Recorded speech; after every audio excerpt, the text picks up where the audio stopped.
Well, let me tell you something, brother. Snort, snort, snort. Go, you drip. Snort, snort. I got the drip. Go. At this point, here's my problem with Wolong.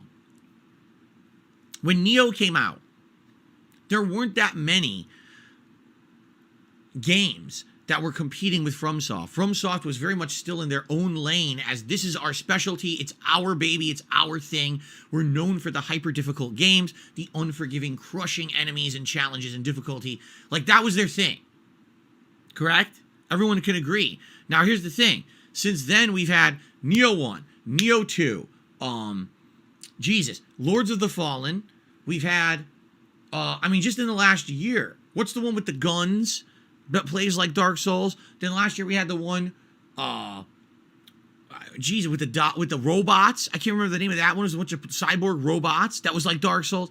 Every year now, we get at least at a minimum 4 FromSoft knockoff games. Now, I'm not saying that they're bad games. What I'm saying is you went from a market that was very much a niche market to a market that's now, I feel, become oversaturated. Okay? That's why every year when people say, are you going to play this next game that plays like From Software, this next one, I say, no.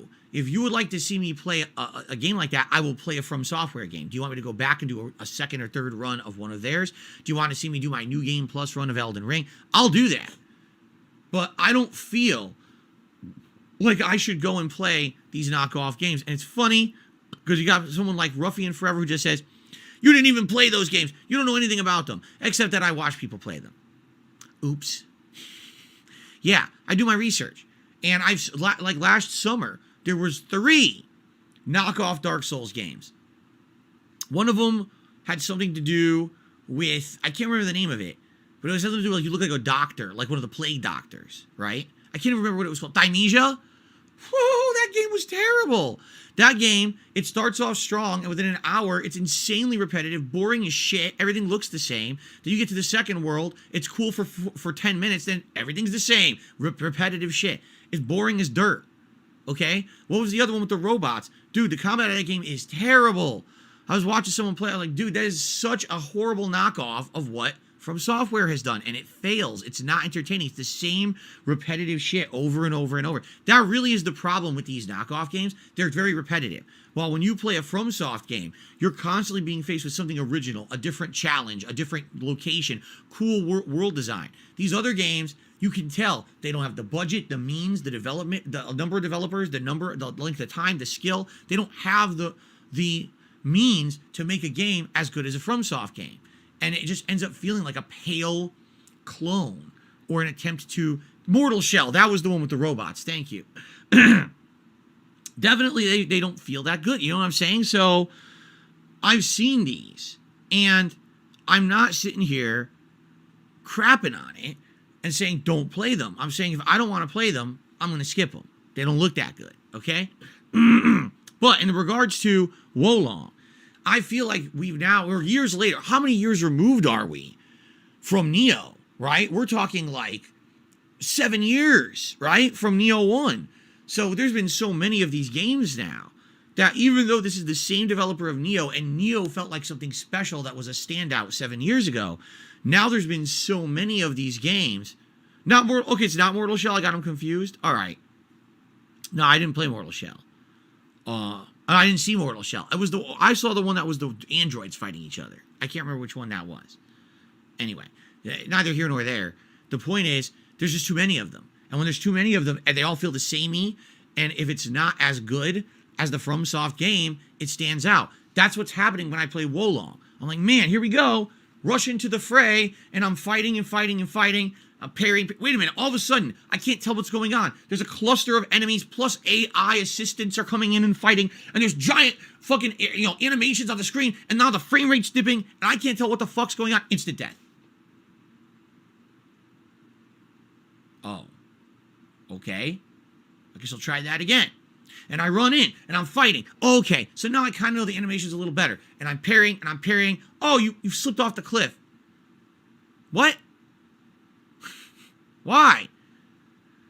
Oh, well, that's okay because there's a grappling hook in this game. Oh, shit, it's not Sekiro. So because it's not Sekiro, you now expect me to go from all the way down this thing that I just plummeted and climb all the way back up and waste another 5 to 10 minutes of my time. What? No. And it just becomes frustrating. Because you're like, man, when I'm playing this game, like, I just want to play Sekiro again. It's what it feels like. I played 4.5 hours and I'm like, I just want to play Sekiro a second time. Rather than this, because it feels like that's what they were going for and it's not as good. That third boss last night, that was one of the worst bosses, man. So, this game does not have a proper tutorial unless you, apparently from what I'm to understand, it's in a menu. The game doesn't teach you how to play it. It expects you to go into a menu and go through a tutorial mode. It doesn't even teach you the basics. My stream taught me the basics because after playing for 20 minutes, the game has you face a boss where you need to understand all the nuances of the combat engine to beat the first boss. It's not even like, oh, here's how you learn it. It's just fucking know it all. Really.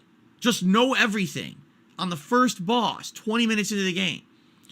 That's terrible game design in 2023. Maybe that flew 7 years ago. It doesn't fly anymore. Now people want the game to teach them how to play it. They don't want to do fucking hours of research. There's no excuse for it. Just like people are now putting up a big stink about Elden Ring not having a pause, right? Everyone always protected the FromSoft game and said the reason FromSoft doesn't have pause is because of the invasion aspect. If you're going to have constant messages on the ground from online players, if you're going to have invasions, if you're going to have this, you need to have it always be online. You can't pause. People had enough of that shit. They're like, no, it should pause anyway. We don't care. Enough is enough. It's 2023. Pause the fucking game. It's like, here I am. I'm playing Elden Ring. All right? And I'm going to fight a dragon. But as I start to fight the dragon, someone's knocking at my door screaming bloody murder. Oh, by the way, I got to take a shit.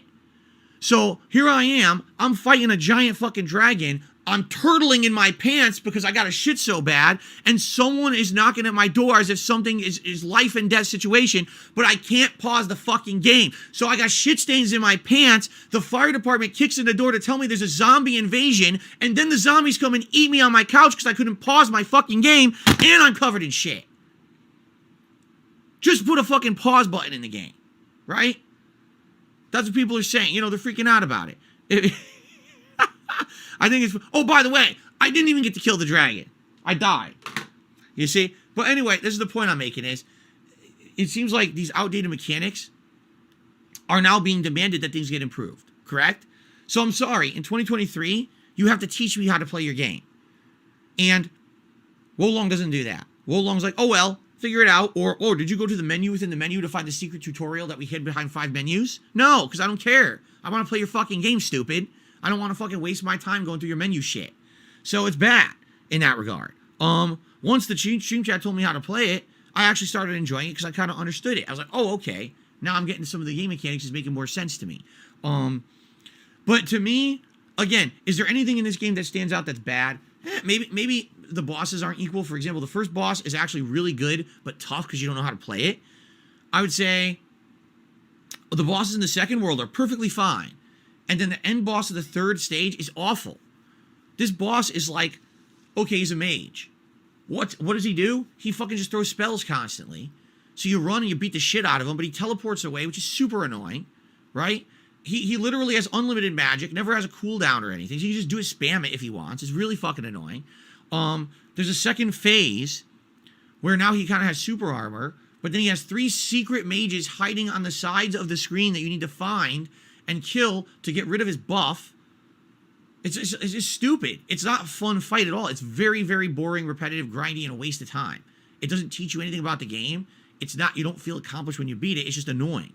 As opposed to some of the other bosses are fun. Because, oh, I fought the boss. I learned the pattern. I learned how to parry the attacks. I mastered this boss. I kicked its ass. It was fun. This boss is like, I hate this shit. It's boring. You know? Apparently there's this other weird... Now, I haven't confirmed this yet. Apparently there's this weird game mechanic in Wolong. Just listen to this. As you go through a stage, and you kill enemies, but also you find flags in the stage, you accumulate a score. And this score, and I forgot what it's called, morale. I guess that means when you have more morale, you're basically kind of getting stronger. And it's almost like world tendency, where the more morale you have, the weaker the enemies are. So if you've done really well and you thoroughly explored a stage, you've weakened the enemies to make it easier for you. Okay, that sounds cool. That's an interesting thing. So it basically, lends itself to exploration, and it makes it that speed running will actually be quite hard, because if you're speed running the game, everything will be at maximum level, while if you take your time, then it lowers the level. So speedrunners may actually be interested to say, maybe it makes sense to take a little bit extra time to grab some of the flags and explore the area, because it'll let you be able to beat a boss that's really hard otherwise more quickly. I don't know, because we'll have to see. The game's brand new. But this whole game mechanic doesn't even make sense, because just think of it this way. You thoroughly explore. You find everything in the stage. You go to the final boss. You almost one-shot it. But then at the end, okay, some new attack animation, a one-hit kill. By the way, this game has a lot of one-hit kills. A lot of these bosses, they have an unblockable attack. If you don't parry it, one-hit kill. Start the whole fight over.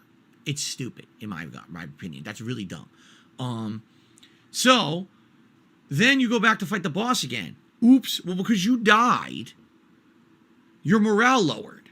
So guess what? The boss is harder now. The boss has more HP. The boss deals more damage. Like, wait, what? So you get punished for dying. But there's cheap instant deaths. I'm going to die. That's the point of this kind of game. Too bad. Suffer for it. What? So you were fighting a boss, and this boss is actually easy, but there's one part of the boss fight you just can't figure out how to parry that one attack, and you die 10 times to it. Now, it's going to be just way harder to kill that boss.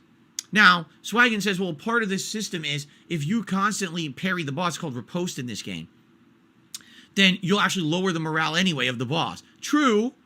So you're going to just sit there and like, well, I'd love to fight the boss, but I can't right now. I have to sit here for 5 minutes, parrying it for 5 straight minutes to get a low enough level. So now it's back to the level it was the first fight. Now I can fight it. Do you understand how this is an annoying system? It just doesn't make sense. From a logic standpoint, from an entertainment standpoint, the only people who would like that system are people who are the get-gooders. The get-good, G-I-T-G-U-D, the get-gooders. These are the people who the only reason that they play these games is because they feel like somehow it gives them a feeling, a sense of self-accomplishment and worth because they beat a tough game. So to them, this is the ultimate system, because if you one-shot the boss, get good. You're a bad motherfucker. Even though you didn't even know that boss's animations, you learned them on the fly, you beat it on the first try. Steamroll the game, good for you. Or on the flip side, oh, well, I died a few times to the boss, but get good. Parry him for 5 straight minutes to lower his morale, then I can beat him. A normal person doesn't want to do that. A normal person wants to play the game, have fun, and advance. They don't want to sit there and play the same boss for 2 hours because of this system. I don't think this system makes sense. Right? Perhaps I'm being too harsh because I've only played 4.5 hours. You know, I don't know. But to me, I look at that and I say, that's stupid. That's a system made specifically for one small group of players, and especially when we have a game like Elden Ring. Elden Ring was designed purposefully to be accessible for everyone. You could play it like Dark Souls, and it plays one way. You could play it with all the new elements, the summons, and you know, what do they call them? Well, I called them summons, but they called them what? I can't remember the exact name of the game mechanic, but you remember what I'm saying. Of course, everyone's going to say Mimic Tier, right? But there's a way to play the game that even people who aren't good at those games can basically keep making advancement. You know what I'm saying? This game doesn't seem to have that.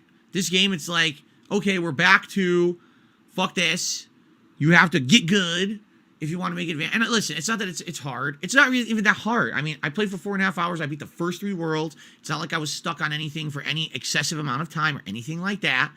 All right? But, you know, it stands to reason, again, when you're playing this, you're like, man, I wish that system didn't exist. I wish I had a grappling hook, because, man, the grappling hook would actually make these stages better. The world design is all about verticality in this one. So you could, there's higher areas with ledges, there's lower areas with ledges. You can drop down, you can climb up. Man, if I had a grappling hook, this would be better. No grappling hook, no. You know why? Because if they had a grappling hook, everyone would say, yeah, they bit off Sekiro. Well, they did. It's literally, they did bite off Sekiro. It just doesn't have the grappling hook. You see? It's a little... They don't want it to be 100% the same, and then everyone could literally say, see, they literally copy-paste it. I do feel like the game has a mobility issue where you want to feel like you should have more mobility to do things and you just don't have the ability. Okay. But again, I'm only 4.5 hours in. Look at the name. The name of what? I don't see a name. Mods, can you see something? What's going on here? You complete my butthole feeling. I need you feeling. You